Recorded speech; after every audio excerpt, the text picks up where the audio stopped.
조금 후에 우리가 이제 성찬식을 거행할 터인데, 이 성찬식은 우리 그리스도인들이 주 안에서, 주님 안에서 하나가 된 것, 주님의 피로, 주님의 살로 하나가 된 것을 확인하는 거룩한 예식입니다. 그리고 이 성찬식은 세상의 어느 시간보다 가장 복된 시간입니다. 성찬식의 분위기는 주님의 보혈과 살이 나오니까 좀 엄숙할 수 있고 무거울 수도 있지만, 사실 이 성찬식만큼 복된 의식은 없습니다. 우리가 성찬을 나눌 때 주님께서 이 자리에 떡과 잔에 영적으로 임재하십니다. 우리는 그것을 기념하는 것이고, 그리고 우리 마음속에 성찬을 나눌 때 주님의 평화가 임하고 삶에 힘이 생기고 삶의 용기를 얻게 됩니다. 성찬식은 주님과 우리가 하나 되고, 그 다음에 주님 안에서 너와 내가, 우리가 하나됨을 확인하는 중요한 예식입니다. 교회법에 보면 교인이 무언가 잘못했을 때, 하나님의 영광을 가렸을 때 징계하는 몇 가지 가운데 하나가 수찬정지라는 게 있어요. 수찬정지, 말 그대로 성찬을 못 받게 하는 거예요. 성찬식 때 다른 사람은 다 떡을 받고 잔을 받는데, 그 사람은 예배에 참석해도 성찬식에 있어도 떡을 주지 않고 잔을 주지 않는 거예요. 수찬정지예요. 중세 시대에는 바로 이 수찬정지 때문에 한 나라의 왕이라 할지라도, 황제라 할지라도 교황에게 꼼짝하지 못할 때가 있었습니다. 왜냐하면 그 당시에 교리로서는 세례를 통해서 원죄를 용서받는 거예요. 세례를 받으면 내려오는, 아담부터 내려오던 원죄를 용서받을 수 있고, 그 다음에 이제 이 성찬을 통해서는 자기가 스스로 지은 자범죄를 용서받을 수 있다고 믿었고, 그와 같은 교리가 있었기 때문입니다. 그러니까 여러분, 세례를 받아가지고 왕이나 황제가 원죄는 해결했어. 그런데 태어나서 스스로 지은 죄는 교황이 수찬 정지를 시켰어. 그러면 성찬을 먹지 못해. 그러면 이 왕이나 황제가 죄 문제를 해결하지 못한다는 거예요. 그럼 어디 간다는 거예요? 결국은 지옥에 가는 거예요. 그러니까 이보다 무서운 징벌은 없었던 거지요. 우리나라 기독교 초기에만 해도 수찬 정지를 가장 크고 가장 부끄러운 징계로 여겼습니다. 왜냐하면 교회 중직자, 장로가 되어서, 안수집사가 되어서, 권사가 되어가지고 자기 자식을 불신자와 결혼시켰다, 믿지 않은 사위를 받다, 믿지 않은 며느리를 받다든지, 그 다음에 장로가 주일을 3번 이상 빠지게 되면 일정 기간 동안 수찬 정지를 시켰어요. 얼마나 부끄럽겠어요. 장로가 되고 안수집사가 되고 권사가 돼가지고 참석은 했는데 주지를 않는 거예요. 요즘에는 성찬에 참여하지 않는 것을 대수롭지 않게 생각할 겁니다. 수찬 정지를 당해도 별로 무서워하지도 않을 겁니다. 그러나 성찬에 참여하지 못한다는 것은 오죽하면 수찬 정지를 시켰어요. 가장 부끄럽고 불행한 일이죠. 반대로 우리가 이렇게 성찬에 참여할 수 있다는 것은 얼마나 큰 은혜요, 복인지 모릅니다. 얼마나 감사한지 몰라요. 그렇다면 우리는 이 성찬에 임할 때마다 어떤 자세를 가지고 임해야 되겠습니까? 잠시 후에 우리가 성찬식에 참여하게 되는데, 오늘 본문 말씀을 통해서 성찬에 임하는 3가지 자세를 살펴보려고 그래요. 첫째는 성찬에 임할 때마다, 따라합니다, 자신을 살피자. 성찬에 임할 때마다 먼저 자신을 살펴야 돼요. 28절입니다. 사람이 자기를 살피고 그 후에야 이 떡을 먹고 이 잔을 마실지니. 내가 과연 이 거룩한 예식에 참여할 자격이 있는가? 내가 주님의 그 거룩한 살과 피를 받을 만한 자격이 있는가? 내가 세례받은 사람만 성찬에 참여하는데 세례받은 사람답게 세상 속에서 말을 했으며 세례받은 사람답게 행동했는가? 살펴보는 거예요. 냉정하게 살펴보는 거예요. 성찬에 참여할 때마다 먼저 내 자신을 냉정하게 살펴보는 거예요.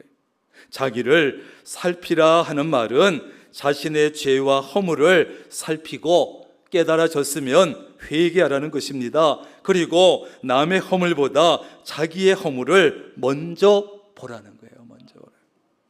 우리는 그렇지 못하잖아요. 남의 허물보다 자신의 허물을 먼저 보지 못하고 내 허물은 눈 감아주고 못 본 척하고 없는 척하고 남의 허물만 있으면 작은 것이라도 드러내고 비난하고.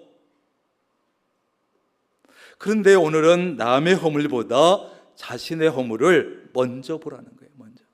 그래야만 다른 사람을 함부로 판단하지 않게 될 것이고 결국은 주님의 판단도 받지 않게 된다는 거예요. 여러분, 작은 죄라도 가볍게 생각하지 않기를 바랍니다. 아무리 작은 죄라도 크게 여겨야 합니다.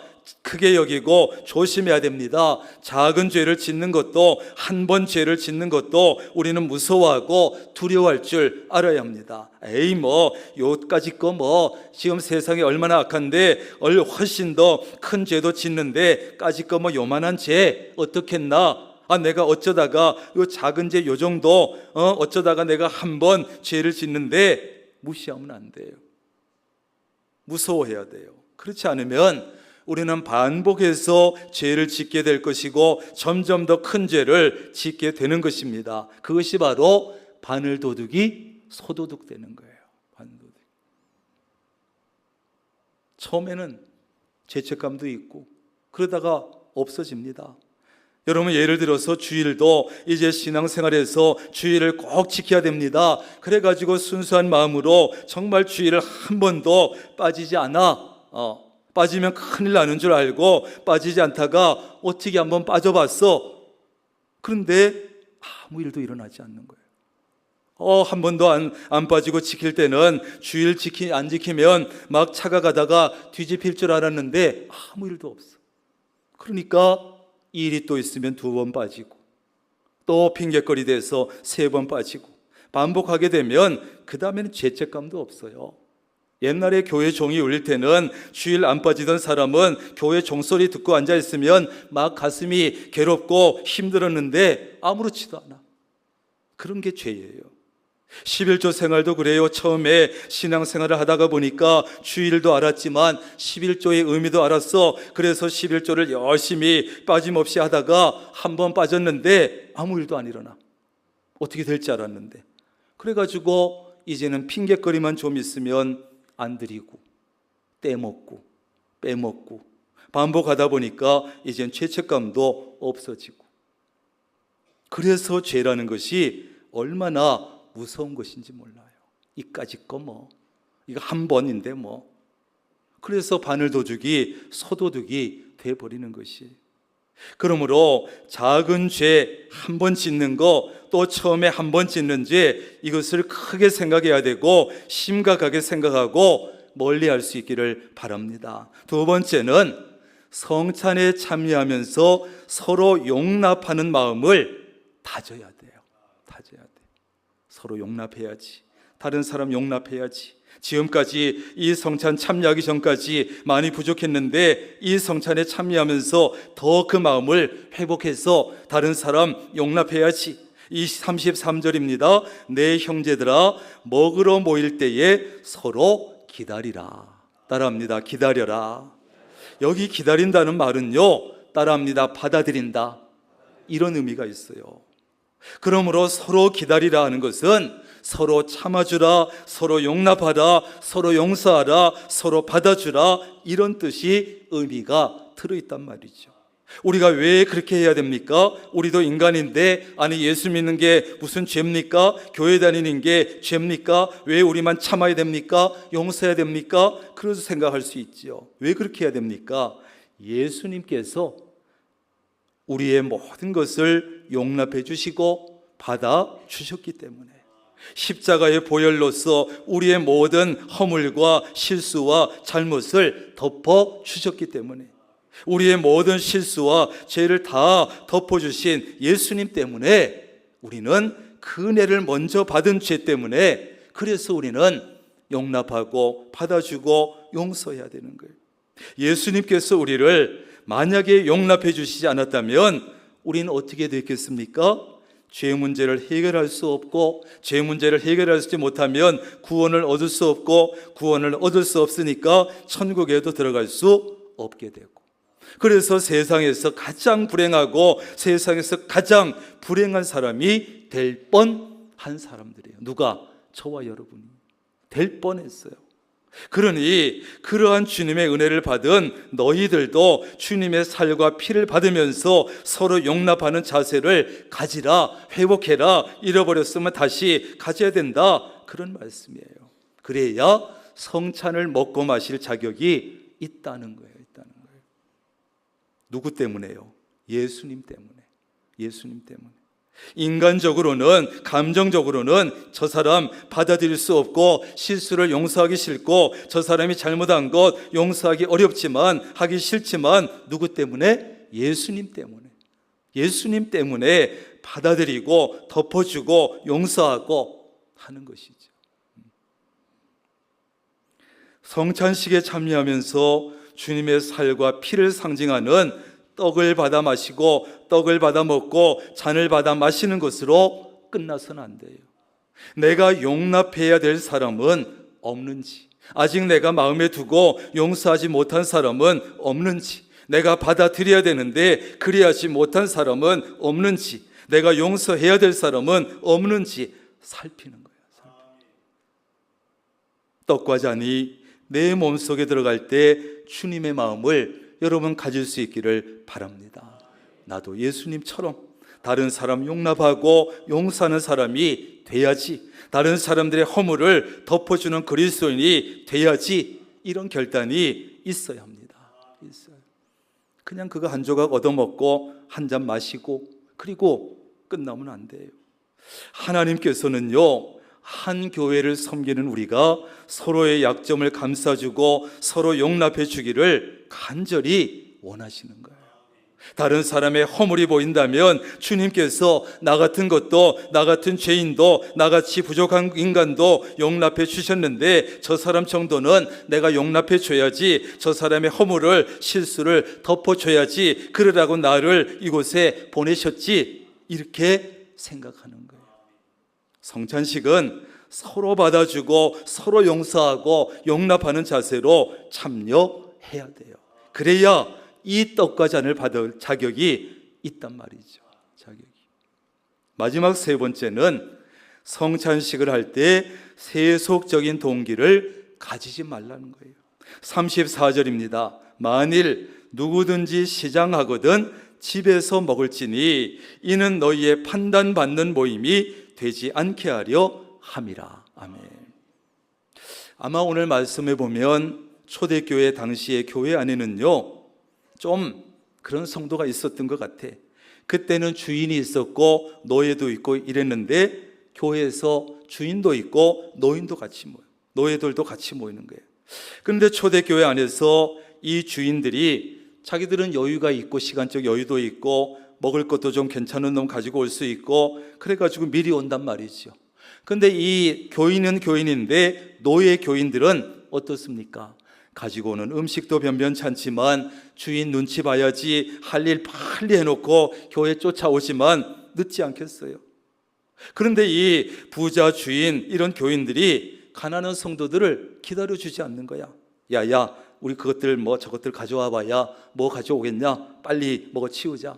그래 늦게 와보니까 헐레벌떡 와보니까 다 자기들이 먹어 치우고 그래서 상처받고 시험 들고 이랬던 것 같아요. 이런 성찬을 먹는, 애찬을 먹는 이기적이고 차별하는 성도들이 있었던 것 같아요. 그래서 배가 고프면 집에서 먹어라. 성찬식 때에 배를 채우려고 하지 마라. 그런 것들 때문에 상처 주지 마라. 다시 말해서 먹는 문제와 같은 세속적인 동기 때문에 성찬에 참여하지 말라는 거예요. 여러분, 성찬은 배부를 놀라고 먹는 게 아니잖아요. 목이 말라서 마시는 것이 아닙니다. 내가 주일 아침에 아침도 못 먹고 나왔는데 성찬식 때 떡 한 조각이라도 먹자, 이래서 하는 게 아니잖아요. 교회에서 공식적으로 술 먹지 말라는데 오늘 한번 가서 공식적으로 포도주 한 잔, 술 한 잔 하자, 이런 것이 아니잖아요. 그런 목적이라면 집에서 네 혼자 먹어라, 이런 말씀이에요. 우리가 성찬식을 가지는 것은 나를 위해서 찢어주신 주님의 살과 나를 위해서 흘려주신 주님의 피를 기념하기 위해서 성찬식을 가지는 건데, 주님의 구속의 은혜를 다시 한번 기억하기 위해서 마음속에 깊이 새기기 위해서 성찬식을 가지는 것인데, 우리는 주님의 이름으로 모일 때 그 모임이 세속적인 동기로 모이지 않도록 해야 되고, 그 모임이 상처 주는 모임이 되지 않도록 해야 됩니다. 기독교인의 모임은 그저 모이면 사랑을 나누고 믿음을 나누고 약한 자를 돌봐주고 상처받지 않게 해주고, 그런 모임이 되어지지 않겠어요? 어느 교회의 여자 집사님의 남편이요, 말기 위암이었어요. 그래가지고 이 암세포가 임파선까지 전이가 되어서 그냥 죽음만 기다리고 있는데, 이 집사님은 남편의 죽음이 너무나 두려웠어요. 진통이 찾아올 때마다 더욱더 두려웠지요. 이 남편의 고통을 그러나 지켜볼 수밖에 없던 집사님은 어느 날 오늘 같은 성찬 예배에 참석했어요. 그녀는 남편을 위해서 이 떡이 돌아오고 잔이 돌아올 때 자기 몫을 먹지 아니하고 챙겼어요. 떡은 손수건에 조심해서 싸고, 포도주는 작은 병에 담았고, 그리고 성찬 예배가 끝나자마자 무섭게 집으로 달려와서 고통 속에 신음하는 남편에게 그걸 내밀었어요. 여보, 오늘 성찬 예배 드렸는데 오늘 받은 성찬이에요. 당신을 위해서 내 몫을 먹지 않고 받아왔다고. 이 떡은 십자가에서 살을 찢어 영생하라고 주신 주님의 몸이고, 이 포도주는 우리를 위해서 대신 고통당하신 주님의 피예요. 드세요. 그래서 이 남편이 아내의 그 사랑에 정성에 감동해서 눈물을 흘리며 성찬을 받아 먹었어요. 그런데 놀라운 일은 그것을 먹고 마시고 남편의 마음에 평안이 찾아오더니 모든 고통이 사라져 버렸어요. 여러분, 성찬식을 행하는 자체만으로도 깊은 의미가 있습니다. 떡과 잔 그 자체에 그러나 무슨 어떠한 신비한 능력이 있다, 그 말씀 드리는 것이 아니에요. 하지만 신실한 믿음으로 참여할 때 놀라운 은혜가 있고 감동이 있고 놀라운 역사가 일어납니다. 우리는 성찬식의 떡과 잔의 깊은 의미를 잊지 말아야 합니다. 만일 성찬을 가볍게 여기거나 형식적인 의식으로만 대한다면 우리는 성찬을 합당치 않게 먹고 마시는 것이요, 주의 몸과 피를 범하는 죄를 짓는 것입니다. 그러므로 우리는 오늘 성찬에 임하면서 예수님께서 나의 죄 사함을 위해서 죽어 주셨다는 사실을 다시 한번 기억해야 돼요. 그리고 믿음으로 조심스럽게 주님의 성찬에 참여해야 돼요. 그래야 할 때 성찬은 깊은 자기 성찰, 믿음의 고백, 새로운 헌신, 새로운 결단으로 우리를 인도하실 것으로 믿습니다. 또 예수님께서 나를 위해서 행하신 일들에 대해서 새로운 감사의 마음을 많이 가지게 될 겁니다. 오늘 성찬식은 물론이고 앞으로 성찬식에 임할 때마다 순수한 믿음으로 진지하게, 조심스럽게, 경건하게, 그리고 감사함으로 받으실 수 있기를 주님의 이름으로 축원합니다. 기도하겠습니다. 하나님, 감사합니다. 이 시간 하나님 앞에 예배하며 성찬을 나누기 전에 성찬에 임하는 자세, 세 가지 자세를 우리가 함께 봤습니다. 하나님, 우리가 오늘 말씀을 기억하고 성찬에 참여하게 하시되, 하나님, 첫째는 내 자신을 살피면서 성찬에 임하게 하시고 또 서로 용납하는 마음을 새롭게 하고 다짐하면서 성찬에 참여하고 또 어떤 세속적인 동기 때문에 상처를 주거나 시험 들게 하는 그런 동기로 모이지 아니하도록 주님 도와 주옵소서. 이 성찬이 몸속에 들어가 선한 역사를 일으키게 하옵소서. 예수님의 이름으로 기도합니다. 아멘.